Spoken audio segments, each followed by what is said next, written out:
A car bomb explosion has left casualties in the Syrian capital Damascus. One of those injured is now in critical condition. The blast has reportedly hit an area near Iran's cultural office in Damascus. Syria has blamed terrorist groups for the attack. Earlier, at least 5 people lost their lives in separate attacks in the western city of Hama and in a Damascus suburb. Violence continues despite the ceasefire. UN observers are now in Syria to monitor the truce. Russia has warned both sides against disrupting the work of UN observers. The United Nations is set to deploy an additional 300-strong observer team next week.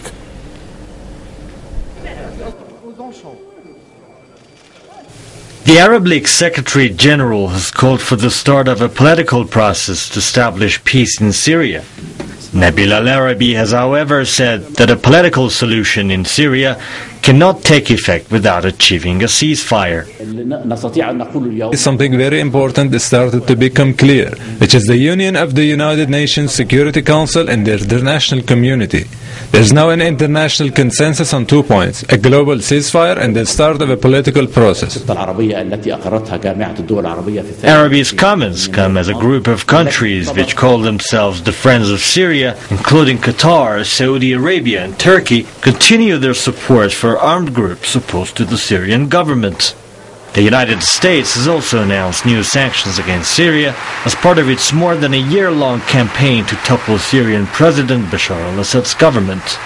With allies and partners, we will keep increasing the pressure with a diplomatic effort to further isolate Assad and his regime. Separately, the European Union has agreed to impose a 14th round of sanctions against the Syrian government ahead of a meeting of foreign ministers in Luxembourg. The latest round of anti-Syria sanctions come despite the presence of UN observers monitoring the ceasefire in the country.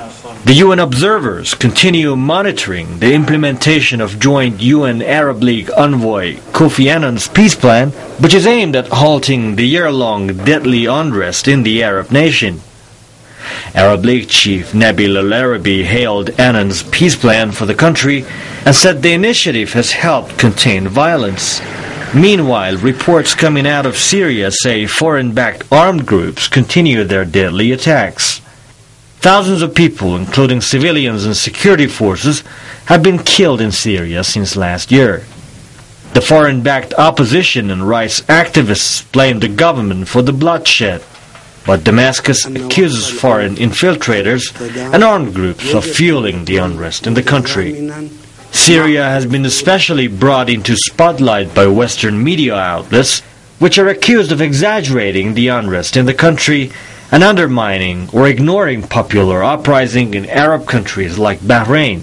Don't believe what you are seeing on Al Jazeera. Don't believe what you are seeing on these, CNN and Fox. This is not the real Arab revolution.